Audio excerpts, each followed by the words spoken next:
Hey guys, it's Hannah Coomer, the Director of Music here at St. John's Lutheran Church and School, and the K through 8th grade music teacher here in Grand Haven, Michigan. So, for this Sunday is going to be July 8th and 9th, and it is the 6th Sunday after Pentecost. Our gospel reading is going to be Matthew 11:25 through 30, and welcome to Behind the Song. So the hymn that we are talking about this time is hymn number 699, I Heard the Voice of Jesus Say. And this, I'm going to be honest, is my favorite hymn. I love this one so much, and the history behind this is so interesting. But on the day of me recording this is a day right before I go to Milwaukee in Wisconsin to go to the LWML Women's Conference. So I'm going to try to make this interesting. I'm going to bring you guys along on this adventure with me as I continue talking about this hymn. So I'll see you guys in Milwaukee. Hello, everyone. So this is my day one where I'm headed to the Muskegon Ferry to go hop on over to Milwaukee. I hope you guys don't mind me taking you guys along on my little trip as we continue talking about I Heard the Voice of Jesus Say, hymn number 699. So right now I'm just driving on over there. I want to say a huge thank you to Sarah Golseth, who is one of the people who do the podcast of Ladies Lounge, which is on the radio station KFUO Radio, which you can find in your app store, or you can also look up KFUO on Google or anything that you do there. I just need to give her a huge shout out because she has a whole podcast where I got a lot of my information from about Amanda Husberg, who you will soon find out is one of the people who wrote the music for it. So I got some of my information about the hymn from her. I also got some of my information from, as normal, the Lutheran Service Companion. So I hope you guys enjoy joining me on my little trip to Milwaukee. So I will see you guys later. Alrighty, now as I wait for the actual ferry to leave, I am now parked to just wait in line. So let me tell you a little bit about who wrote the text for I Heard the Voice of Jesus Say. So the text of the hymn is from Horatius Bonar, and the music is by Amanda Husberg and our specific LSB version, but we'll explain that in a little bit. So Horatius Bonar lived from 1801 to 1889. His family comes from a long line of pastors in Scotland. He also was a prodigy in his time and wrote a lot of major works, 40 major works and 600 hymns. Horatius, he also was a part of some sort of controversy in Scotland. He helped to start the Free Church of Scotland.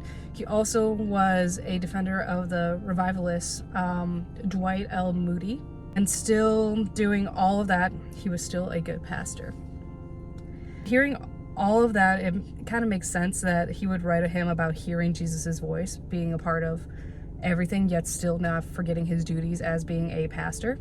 Unfortunately, he had a good fair share of tragedies in his lifetime. He had to bury 5 of his kids, unfortunately. But the hymns he writes are so happy and childlike in their sound and their melodies. The LSB has 6 of his hymns in it, and the best hymn that we know is the LSB 699, I Heard the Voice of Jesus Say. That has many different types of melodies as well. So we're going to talk about the one that we have in our hymnal. So this is my personal opinion. I like the LSB version. The hymn tune is called Sarah Elizabeth. If you want to know the names of the hymns, it is on the bottom right side of the hymnal. If you open it up and look at the thing, you will see who wrote the hymn by the text and the music on the bottom left side. And then you can also find on the bottom right side of the hymn the tune name of the hymn and also what Bible verses it talks about. So with that all being said, we'll continue on later talking about Amanda Husberg, who wrote the music of I Heard the Voice of Jesus Say. But first, let's go hop on a ferry.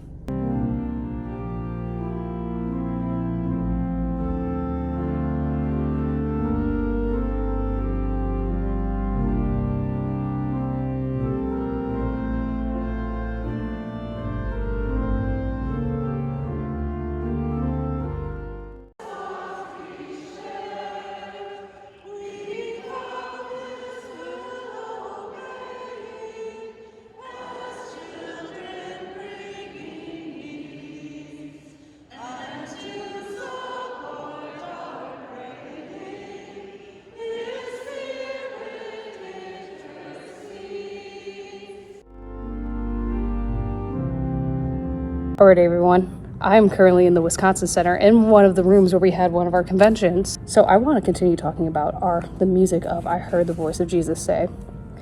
So Amanda Husberg wrote the music for I Heard the Voice of Jesus Say.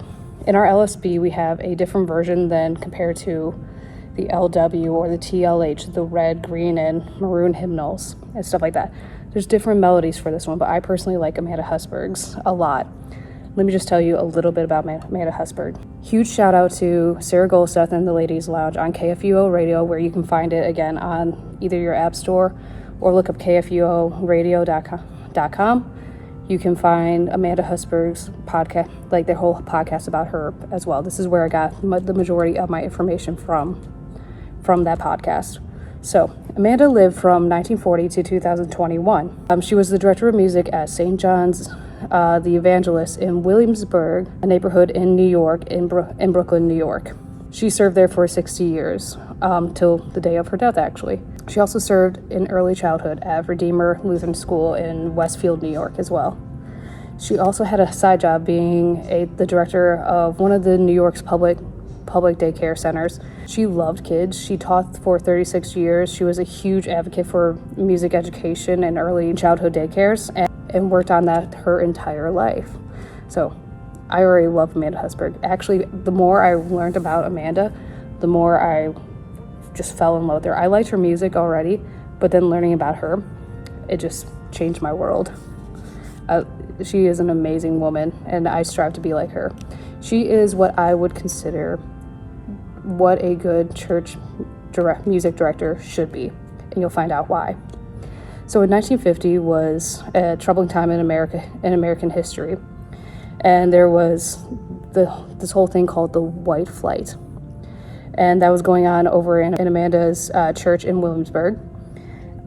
They decided not to actually join the White Flight, and they wanted to just be a place for the people in that area and be there for them at all times.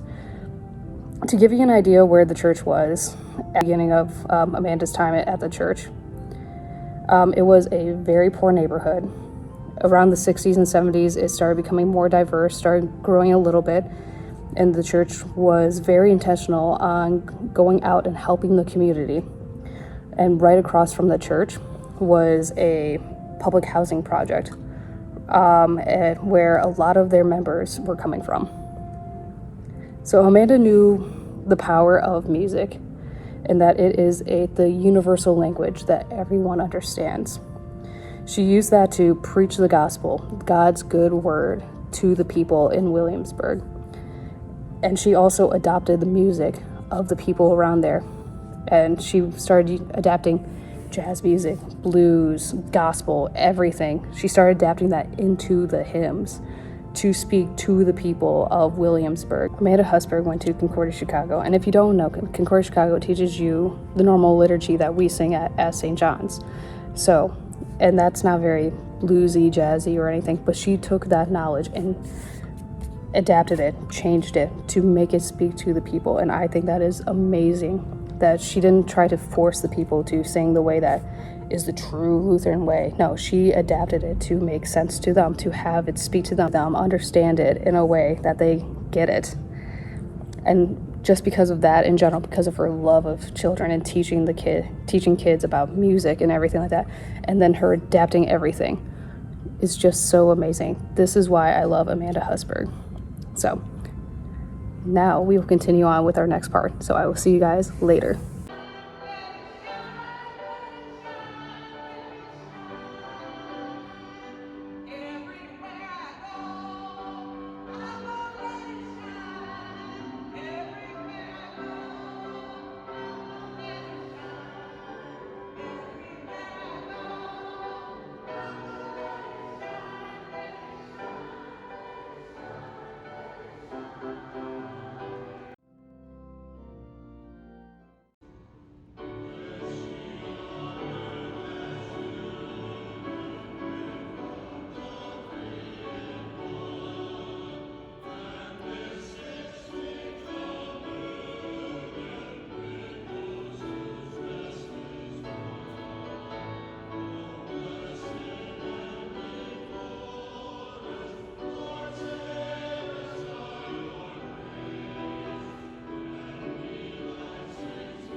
Hello everyone. I'm currently coming to you from Concordia University in Wisconsin, the sister college to my alma mater, Concordia University in Ann Arbor. Right behind me I have the beautiful campus right there, and on this side I have Lake Michigan, where you guys are. So hi guys, hi Michigan. So let's get started. Let's talk about the actual hymn verses. So this hymn is a little strange. I heard the voice of Jesus say it uses I statements, which is very strange because most hymns don't actually use I statements, because I statements turn into more emotional, more me focused, not Christ-centered focus. But Horatius Bonar manages to use it in a very Christ-centered way, and that is amazing that he was able to use I statements. So the hymn stanzas always start with a statement and then ends with an answer from Jesus. And you can tell that in the music. The music does such a wonderful way. Amanda Husberg does such a wonderful job at saying, this is a verse. This is what I am saying, and having the music speak to you as well. So you can always tell with the first half of the verse is more melancholy, calm, cool, and collected. And then as soon as Jesus speaks, it starts using eighth notes. It sounds like it's going faster, and it's like do do do do do do do do do. It's more triumphant, joyful, angelic sounding. So I think Amanda Husberg mixed in with Horatius Bonar's words, it just makes it such a beautiful hymn. So let's talk about it. Let me read to you verse 1 of I Heard the Voice of Jesus Say. I heard the voice of Jesus say, come unto me and rest. Lay down, thou weary one, lay down thy head upon my breast. I came to Jesus as I was, so weary, worn, and sad. I found in him a resting place, and he has made me glad. So verse 1 is talking all about rest. Rest in Jesus Christ. That's coming from Matthew 11:28 through 30. The verse is so intimate and warm, saying, lay down your head upon my breast, which is so, you are saying that I found my rest in Christ, and I am glad. Isn't that just, I love the words to this hymn so much. Verse 2 reads, I heard the voice of Jesus say, behold, I freely give. The living waters, thirsty one, stood down and drink and live. I came to Jesus and I drank of that life-giving stream. My thirst was quenched, my soul revived, and now I live in him. And can't you tell why I decided to record from Concordia University, Wisconsin? Because they have Lake Michigan here. It's talking about water. I thought it was a cool little thing that I just did there. It is talking about that Jesus is the living water. So if you turn to John 4:13 through 15, that is where Jesus is talking to the Samaritan woman in the well, and he calls himself the living water. She will thirst no more. Jesus is the living water, and that quenches the thirst of your soul and gives you life. Now, let's continue on with verse 3. Verse 3 reads, I heard the voice of Jesus say, I am the dark world's light.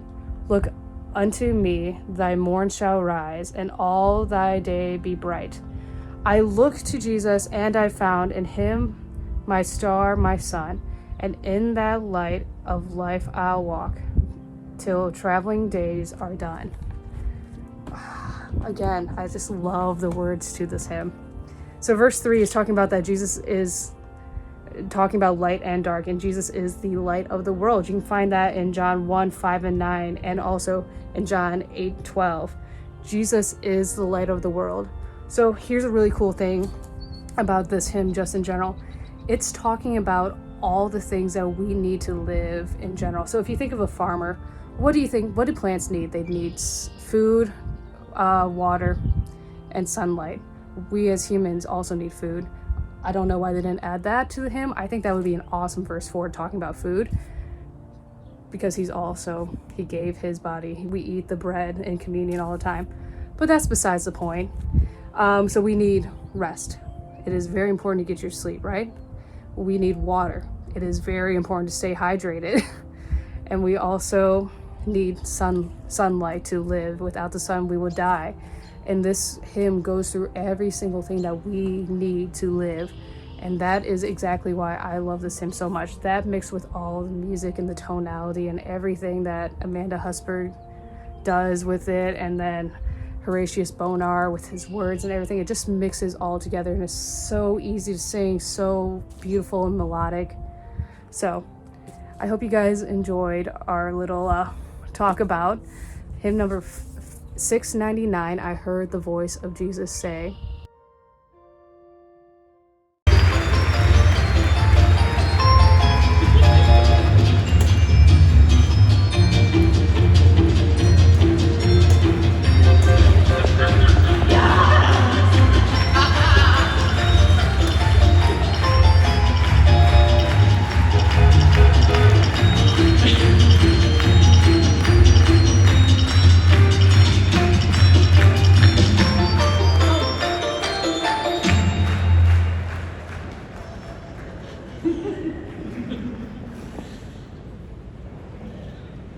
Hello, and welcome Lutheran Women in Mission to the Lutheran Ladies Lounge podcast, live from the Wisconsin Center in Milwaukee.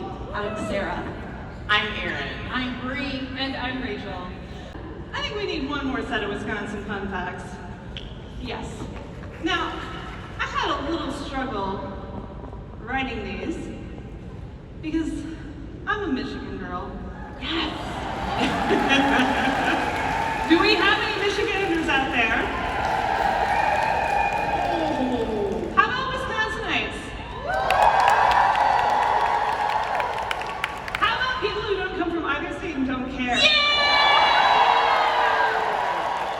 You already know. So, I thought that for our last set of trivia facts, we should probably do some comparison between Wisconsin and Michigan and see which one truly is the superlative state, Michigan. Number one, in 2011, Travel Wisconsin sparked a massive social media controversy when they posted a picture of Wisconsin as a mitten. Of course. Whoa, people are still hurt, I think. Yeah. Hashtag too soon. Fans of the true mitten state, that's Michigan in case you were wondering, fought back, and the fuzzy mittens came off for a few days. Until people calmed down and realized mittens are always better in pairs. I realized that I did not actually do a proper goodbye to this video, so I really hope that you guys enjoyed learning about hymn number 699, I Heard the Voice of Jesus Say, and I want to end the video with not the hymn, unfortunately, but I watched the live version, a live podcast of Lutheran Ladies Lounge, and they ended it with the doxology a cappella, and I believe it is a very proper way to end this video of my adventures here in Milwaukee as I'm driving back to my hotel to leave Milwaukee tomorrow morning. So thank you guys so much. I'll see you all next time. Praise God from